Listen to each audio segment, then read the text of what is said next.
Today's topic is about immigration. And so please tell me, Gemma, for you, what is immigration? Uh, I'm not sure, but I try to remember um immigration when people to other countries come to, for example, come to Mexico, or when Mexican people go to United States or another country. Excellent. Yes, that's it. And so, guess what? We are going here to see some vocabulary exponents that can be really helpful when talking about immigration. So, why don't you help me to check those exponents of vocabulary? And if you find any that you don't know, please ask it to me and I could help you. Okay, let me guys. Um, for example, advocate. It's correct. Advocate.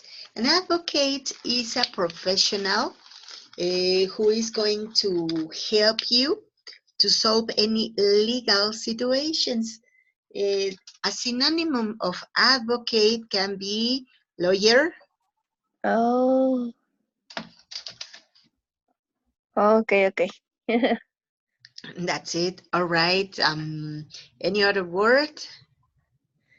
Behind advocate, asylum, Asylum. asylum. Asylum is the condition that any person in a vulnerable situation asks to another country. For example, many people in Syria, are looking for asylum in some other countries. They say, please let me live in your country because in mine it is so dangerous. Okay, okay. Oh, yes, I understand. Mm,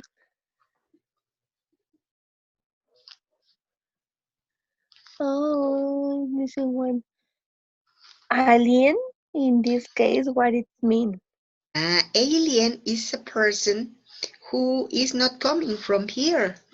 For example, if I go to Italy, in Italy, I am an alien because I am not Italian. If an Oh, Italian person comes to Mexico, he or she is an alien in here. okay. Maybe you were talking about extraterrestrials, Men in Black. That's it. Yeah, it is a very confusing word sometimes because we remember all of those movie pictures.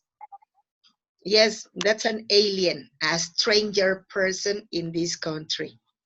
Okay. I think that's all. Excellent. Thank you very much. So, why don't you help me to write in the chat some examples, some sentences created using the words in the chat? Okay. How many sentences, more or less? And what about three? Okay. Thank you. Mm,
Okay, pretty well. When immigration is illegal, people have to prepare their documents and password to travel to another country. Hey, that was a very good one. Thank you, Gemma. And guess what? No corrections.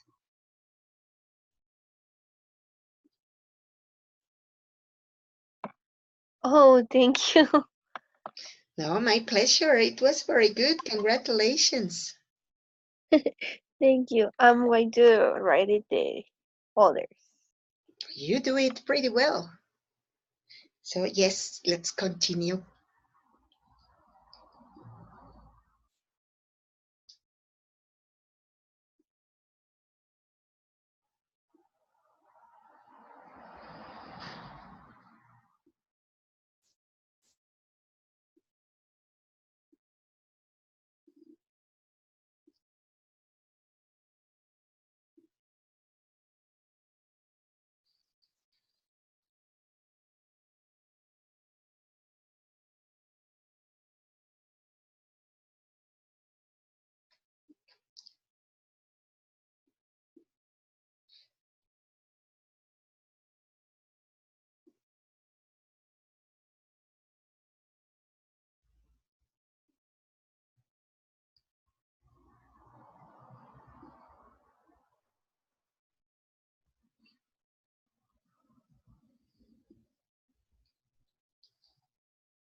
Okay, so if deportation is illegal, um, it could be deportation of people to their country of origin.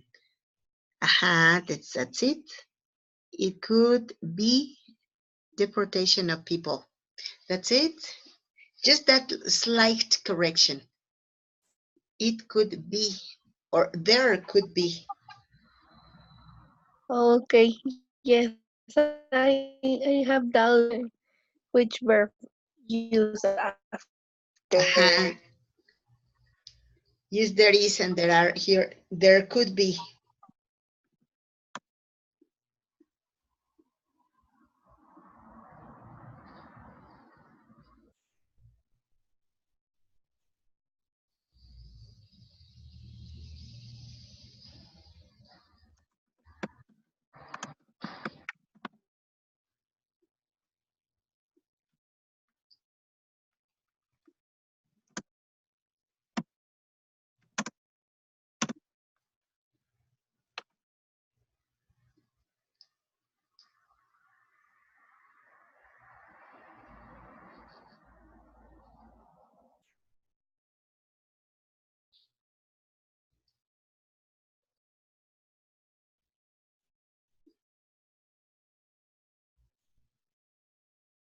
Okay, excellent. Sometimes immigration. Sometimes immigration is a necessity. For some people, is no. I think that sometimes immigration is a necessity of some people to get a better life and to avoid poverty. Yes, here the preposition that you were using. I think that could be better. The necessity of some people. Or you can also use the genitive Anglo-Saxon. You can say some other people's necessity. Okay.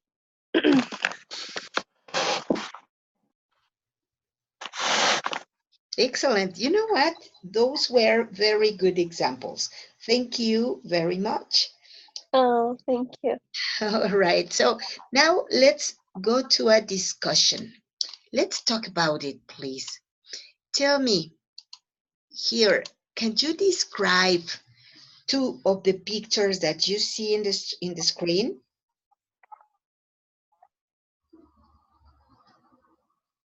Okay.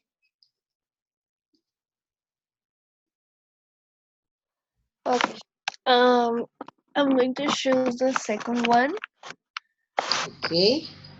Um, in that picture, maybe show us how the borders divide the people, separate people who love. Um, Sometimes it's a difficult situation when you live in a place and the people you love live in another place. For example, maybe here in Mexico, when you have to move to another city or state because your job, um, I think that you miss your family and friends and your daily life. But sometimes it's necessary to feel better, to get a better job, to get a better salary, to get a better life. Or sometimes you need uh, by yourself. Um, I think that is difficult when you are a legal people here, for example, and you are illegal people in other country because you can't visit them or you can't travel with them or meeting with them because it's dangerous for them because their situation. And for example, the things that happen between Mexico and United States, I imagine or I remember the border called the el Muro de la Vergüenza Mm-hmm. because separate it separates families, and it was very sad when I saw it, and I don't like it the feelings or the sensations that I had in that moment. Mm-hmm. That's it. They are, of course, they are political situations, they are economical reasons, but yes, as you said, anyway, they are human. So it is not possible that those kind of interests uh, are the reasons for such kind of regulations that not only separate people, but they hurt the families. Yes, you're right. I totally agree with you. Thank you very much. Okay, why don't you help me to describe another picture? One more. Okay, the fourth one, Okay. uh, I can read says dreamers are Americans, not criminals. Maybe something like the idea I told you before. Um, I think that, for example, Mexican people or Latin American people want to uh, to live in United States because they have a better life or uh, a better salaries, and maybe we have the idea that they have a life more comfortable than us. Uh, I think that all of us we have the same opportunities, abilities, skills, values because we can get good people here or in another country, and at the same time we can find uh, bad people. It doesn't matter where we live. We are good people and bad people by uh, at the same. I like the idea that Mexican people or dreamers could study and live there because when they come back to Mexico, they have good jobs and good opportunities to study or more for jobs. Mhm. But I think obviously all of us are free, but I think that it's a good idea to have uh, laws or regulations to immigration, but it could be in a polite form or less strict than now. Uh, it could be more respectful or more respect, um, because we are humans and we have dreams and we want to get um, a better life and better opportunities to live, to study, to job, to everything. And um, but if we don't regulate the immigration, maybe we can have a problem in our countries. For example, when people of Guatemala and El Salvador come to Mexico and destroy some things, and um, they want to, or it look like we have the obligation to give them food and drinking and houses and something. And I don't like that because here in Mexico we have poor people and they need it too.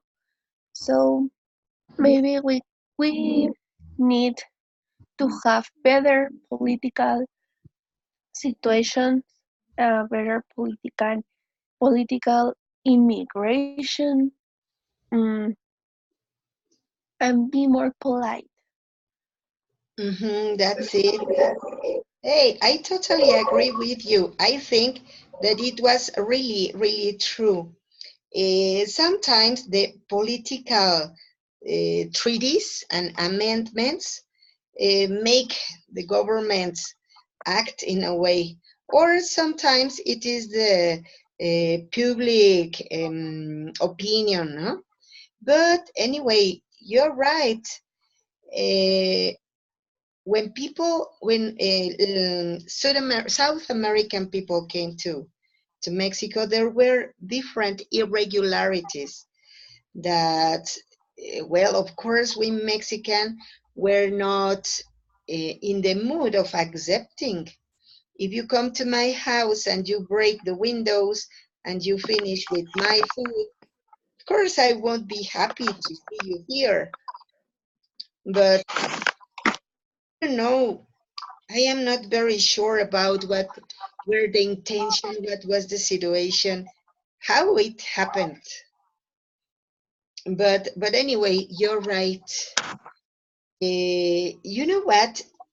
I think I think also that immigrations have not only the easiness of providing people with social mobility, but also immigrations have many different um, effects in the culture of some other countries. The people who migrate take with them their uses, their customs, their music, their food. And so when an immigration occurs in a country, there is also a renovation and innovation also about that country's culture. So what do you think about that, talking about culture? Uh, I think that that it is an interesting point because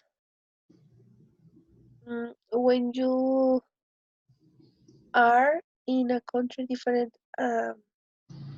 your country, um, you have to learn a different forms, maybe since transportation. For example, here in Mexico, we have the bus, the combi, taxi, the subway, and mm, and the bus. But in another countries, they have another kind of subway or trains or mm, or another, and we have to learn to how to use it and how to pay it for that. And for example, in case of the culture, uh, the time to have a breakfast or lunch or dinner, because for example, for me, it was interesting when I traveled to USA that the there the classes starts at 9 o'clock, and then the lunch it's uh 1 or 2 o'clock, and the dinners is between 5 and 6. So it's very different like in Mexico, because for example here I have a breakfast at 6 a.m. and I start to work at 7, and then I have a lunch or colación like at 10 in the morning, and the lunch between 3 and 4, and the dinner until 8 and 9 p.m. So it was very different. The kind of food is a part of the culture, because I thought, or I think that here in Mexico, food is more healthy and natural, and in USA is more unhealthy, fast, and um, I don't know. I forgot how you say procesada. Processed. Yes, processed. Thank you. For example, here in Mexico, we have a lot of things to do. Archaeological sites to visit, or different states to travel, many things to do. And in United States, it's very difficult to find um, uh, attractions. They have cinemas and museums, and that's all. Parks sometimes. But we have a lot of things to do, and in United States, um, we don't have a lot of things to do. For example, the another part or another interesting part in the culture is the how how you say the hymnos. Uh-huh.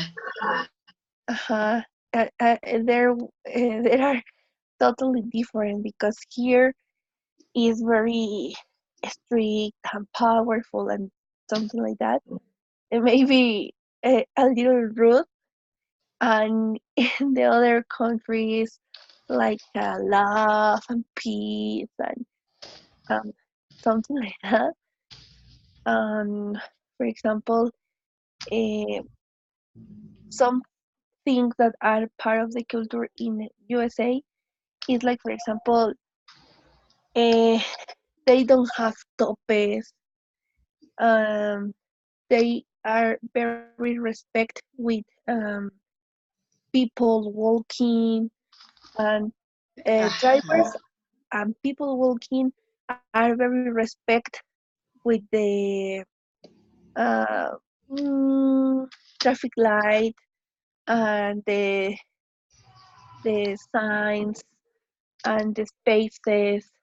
Um, and I love that part because here in Mexico we don't have this kind of culture. Um, I don't know, maybe some habits and routines we have to learn if we want to live in another country. Like, for example, here in Mexico we said, eh, al pueblo que fueres, haz lo que vieres. So, um, I think that is very, culture is very, very important because we have to learn before to travel or to live in another country.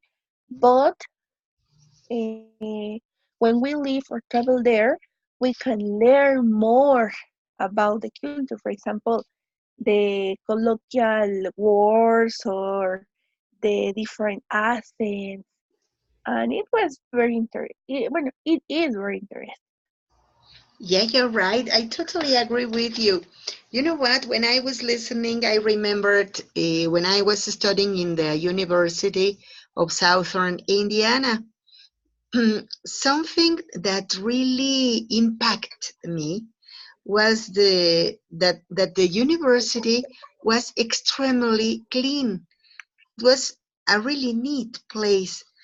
And when I was looking for the people who were doing the cleaning up, I surprisingly found that there were a few people who were working in the cleaning up. So it was an enormous university, and just 10 people cleaned it. So I said, how can they do it? How can they have such a clean place with such a few people, with just a little resources? And then I found out that the students themselves took care of the neatness of the university. I could check it because one of those days I was walking down the aisle to go into the university, and I was cleaning my nose with a napkin. Suddenly, when I entered to the university, when I pushed the door in, the napkin fall down from my hand. I swear it was involuntarily. I couldn't. Well, I didn't realize when it happened. And one girl behind me was really, really mad, and she said, "Hey, aren't you going to need it anymore?"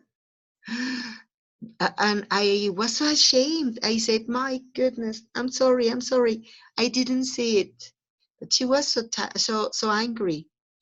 And then I could realize that the university was extremely clean because the students themselves take care of the neatness.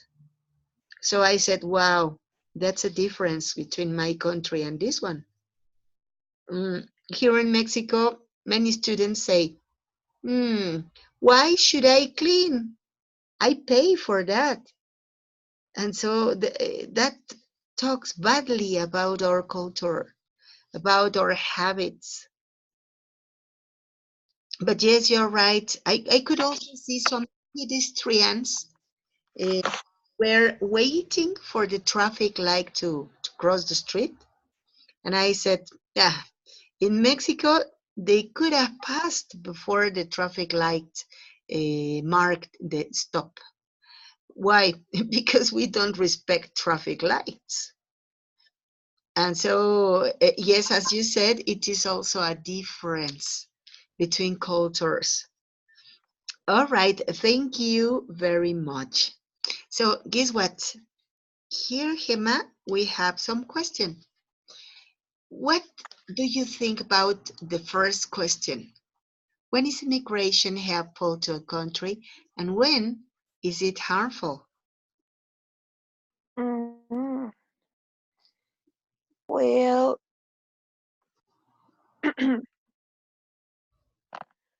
I think immigration is helpful when one country or when a country have the opportunity to give or to offer a job to other people, to foreign people. Um, Maybe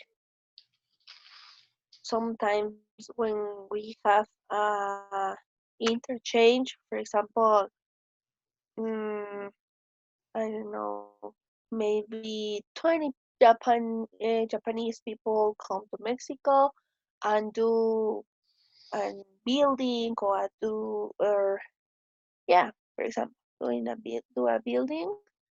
But at the same time, 20 Mexican people travel to Japan and make um, another another job. Um, Maybe immigration is helpful when it is legal and it is organized. But I consider that immigration is harmful when it is illegal, when it is disorganized, and uh, when people only travel to Mexico, but they don't want to get a job.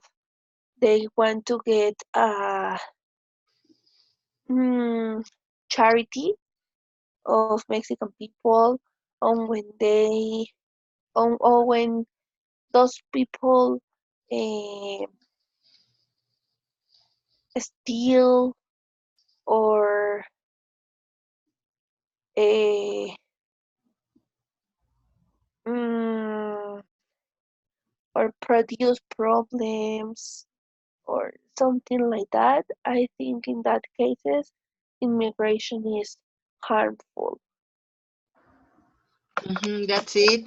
Hey, that was a very good explanation. You know what? You made me remember about some countries which are asking for some immigrants. For example, there is the case of Australia. As you may know, in Australia they are asking for people to go there and to migrate to live there because of course they need a lot more population. There are some countries which don't have a lot of people, so they need people who produce, people who work, and that's why they invite some people to migrate there. Well, as I told you before, a case is Australia. Do you know any other? Uh, Maybe I don't know if it is true, but on Facebook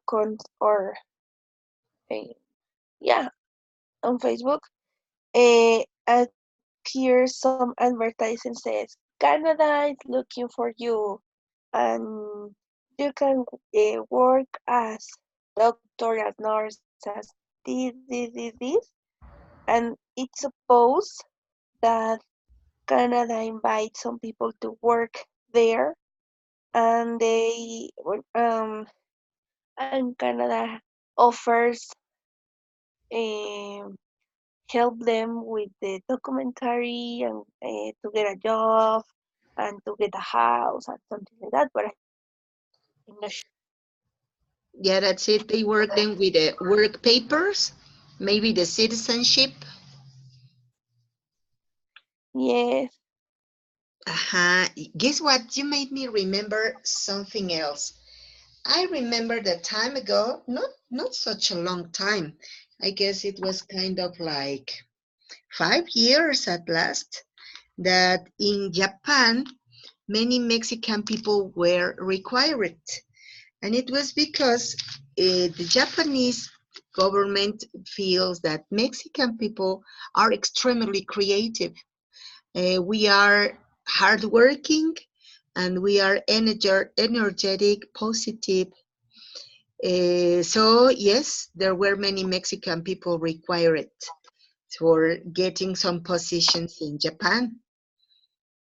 Uh, So when a country requires the workforce, Of course, immigration is helpful. And as you said, it is harmful when they just want the benefit, their own benefit, and not to have any apport to the government who are helping them to get their goals, maybe to get to United States or to have a job, to have a different and nice opportunity of changing their lives. Okay, thank you very much. So, Gemma, why don't you talk to me about next question? Okay. mm, I think that um, different countries or each country have it has our or um, its problems. For Their example, problems. their problems. For example, in Mexican, we have a difficult situation because many Mexican people live in poverty, and many people said that or say that they don't have a job and they don't get a job, or some people say that don't have jobs or opportunities here in Mexico.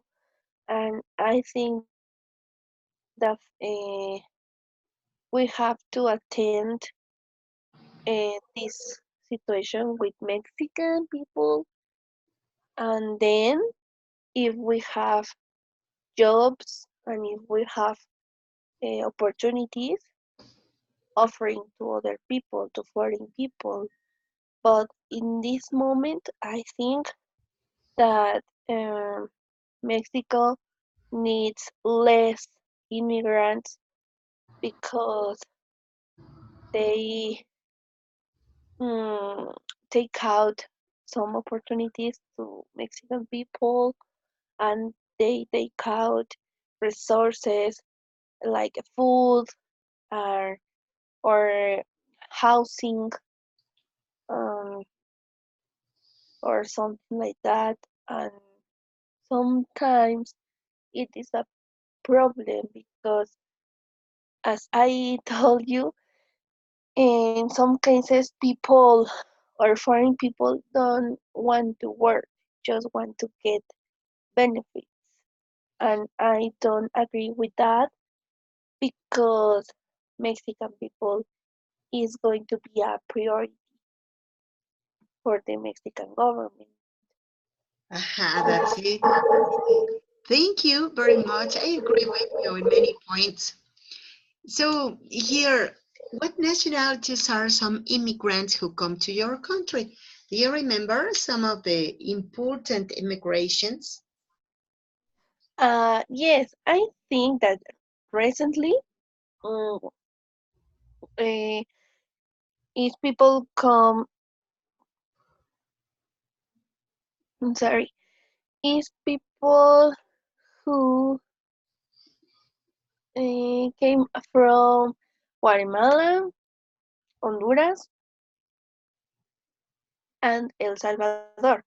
But some years ago, uh, the immigrants are Chinese, Korean people, and it was interesting because, uh, for example, in Mexico City, we have a lot of Chinese people and Korean people who have business, restaurants, stores, shops, and something like that.